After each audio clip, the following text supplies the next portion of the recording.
Donald Trump has never shied away from bold statements, but his recent rally comments have left many stunned, sparking renewed debates about his rhetoric and its implications. At a recent rally, Trump remarked, "To get me, somebody would have to shoot through the fake news, and I don't mind that so much." In a time where public discourse around the media, truth, and violence is at its peak, Trump's words reverberate with meaning. His choice of phrasing is particularly alarming given past statements that incite suspicion, violence, and division.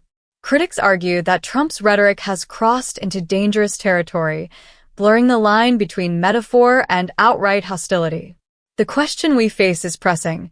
Is this rhetoric a call to arms against an institution he has long labeled an enemy of the people, or simply more of Trump's inflammatory, off-the-cuff style? This video will dissect the broader implications of Trump's statement, examine how his incendiary language has shaped public opinion over the years, and look at the possible repercussions on American democracy and press freedom. Don't forget to hit that subscribe button. We're on the road to reaching 5,000 subscribers, but we can't do it without you. So, if you haven't already, make sure to subscribe right now. And if you're already subscribed, give this video a thumbs up and leave a comment to let me know your thoughts. Alright, let's dive right into it. 1. The power of words in American politics. Historically, leaders have been careful with words, especially those in public office. The power of speech in politics is undeniable, with words shaping public opinion, inspiring action, and even sparking revolutions. Trump's influence on his supporters highlights the undeniable power he wields through language. His words can inspire fervor, incite action, and deepen divides, making his choice of rhetoric highly consequential. With his rally remark about shooting through the fake news, Trump's phrasing stirs the debate on political violence and media distrust. Trump's relentless branding of the media as fake news has created an entrenched public perception of mainstream media as dishonest and antagonistic. By aligning himself as the adversary to a supposedly biased press, he galvanizes his supporters, presenting himself as a lone warrior battling corruption. To his base, these statements seem to validate the idea that the media is inherently dangerous or untrustworthy, creating fertile ground for resentment and hostility. 2. Trump's long-standing battle with the media. Trump's battle with the media began long before his 2016 campaign, but it was during that campaign that he turned this rhetoric into a central theme. The label of fake news became a catch-all insult for unfavorable coverage. By 2018, enemy of the people was a term Trump wielded frequently, placing the media as a principal antagonist in his narrative. The notion that journalists are enemies, rather than critics or independent observers, has only escalated since then. The media has largely covered Trump's words with caution, but critics argue that too many news outlets have downplayed his rhetoric's consequences. Recently, even the New York Times referred to his comment as a joke, a label that ignores the very real risks tied to such statements.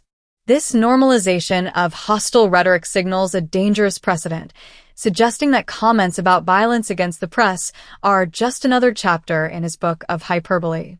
By dismissing these comments as jokes, the media inadvertently minimizes the threat posed to journalists and free speech. 3. The influence of authoritarian figures on Trump's rhetoric. Throughout his time in politics, Trump has often been compared to historical authoritarian leaders. His adversarial relationship with the media, as well as his strongman-style rally performances, echo some disturbing elements of fascist rhetoric. Adolf Hitler, for example, relentlessly attacked the media and jailed journalists to maintain his grip on power. In likening Trump's language to these historical precedents, critics warn of the dangers that arise when a leader in a democratic society vilifies the media and attacks the core institutions meant to hold him accountable. While some may consider such comparisons hyperbolic, Trump's own admiration for authoritarian leaders, from Vladimir Putin to Kim Jong-un, has raised legitimate concerns. Trump's public approval of these figures, alongside his own increasingly aggressive rhetoric, suggests he may see the American press as an enemy to be subdued, rather than an institution to be respected. 4. The real threat to journalists. Words leading to violence. Trump's remarks also come amid increasing violence and threats toward journalists across the world. According to a report from the Committee to Protect Journalists, instances of harassment and attacks on the press have been on the rise, often fueled by hostile political rhetoric. In the United States alone, attacks on journalists have escalated in recent years, with many incidents linked directly to rallying calls or phrases popularized by Trump and his allies. This hostility is not just theoretical. In October 2018, a pipe bomb was mailed to CNN's offices, with the alleged perpetrator citing Trump's own language in his motivations. Instances like this demonstrate how words, especially those from powerful figures, can mobilize individuals toward violent action. Trump's rally remark about shooting through the fake news raises concerns about the role his words play in stoking aggression against journalists and members of the media. 5. The press release. Trump's team spins the narrative. In the wake of Trump's rally comments, his campaign team quickly attempted damage control. Stephen Chung, Trump's spokesperson, released a statement claiming that the rally remark was taken out of context, explaining that Trump was referring to his own protection rather than a call for violence against the media. According to Chung, Trump's comment was about the protective glass used to shield him from assassination attempts, claiming he was actually concerned about journalists' safety. The gaslighting is evident. Trump's campaign is attempting to reframe a dangerous statement as an expression of concern for journalists' well-being. However, this explanation runs contrary to Trump's own words. His phrase, "To get me, someone would have to shoot through the fake news," doesn't convey a protective stance. It implies the media is something expendable, an obstacle to be overcome. Many critics see this as a transparent attempt by Trump's campaign to downplay his inflammatory language, a pattern all too familiar for his supporters and detractors alike. 6. The media's role. Are they failing the public? As Trump's rhetoric becomes more volatile, questions about the media's response also arise. For years, the media has been caught in a dilemma: report on Trump's statements and risk amplifying his dangerous rhetoric, or downplay his words and inadvertently condone them. In Trump's recent remarks, some outlets have chosen to describe his language as a joke, downplaying the potential for real-world consequences. Critics argue this approach is not only dangerous, but a betrayal of the press's duty to hold leaders accountable. Journalism plays a pivotal role in upholding democracy, providing the public with critical information and holding those in power accountable. By failing to address the full weight of Trump's rhetoric, the media may inadvertently enable a culture of hostility against themselves. It's a complex issue, but one that demands a reevaluation of how journalists handle statements that toe the line between free speech and incitement. 7. A history of violent rhetoric. Trump's recent remarks are not an isolated incident, but part of a long-standing pattern of violent and divisive language. During his first campaign, Trump famously told a crowd that he could stand in the middle of Fifth Avenue and shoot somebody without losing voters. Since then, his rhetoric has only intensified. At various rallies, he has told supporters to knock the crap out of protesters and, in private conversations, reportedly asked if protesters could be shot in the legs. In the aftermath of the Capitol riot on January 6, 2021, Trump continued to praise those involved, referring to jailed rioters as patriots and vowing to seek justice for them. Statements like these have profound implications, especially when uttered by a former president with a dedicated base of supporters. 8. The future of American democracy. What's at stake?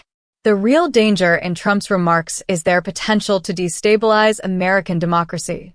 If public trust in the press continues to erode, democracy itself is at risk. The press is one of the pillars of a healthy democracy, serving as a check on power and a source of information for citizens. When leaders vilify and target the media, they undermine a critical institution, leaving the public vulnerable to propaganda and misinformation.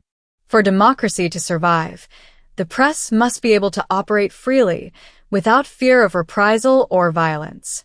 Trump's continued attacks on journalists, paired with his polarizing rhetoric, threaten the freedom and safety of journalists. Donald Trump's recent rally remarks represent more than just offhand rhetoric. They are a dangerous escalation in his ongoing battle against the media. By framing the press as an adversary that must be shot through, Trump is crossing a line, stirring up dangerous sentiments among his base and threatening the very foundations of American democracy. While Trump and his supporters may attempt to downplay his words, the impact of such rhetoric is undeniable. Words have power, and in the hands of a public figure like Trump, that power can have real and lasting consequences. The media and public must approach these statements with caution and recognize the dangers they represent. If left unchecked, rhetoric like Trump's risks creating an environment where violence becomes an acceptable response to political grievances. In these turbulent times, it is more crucial than ever to uphold the values of a free press, democratic accountability, and peaceful political discourse. America must decide, will it allow this rhetoric to go unchecked, or will it take a stand against such incendiary language for the sake of its democratic ideals?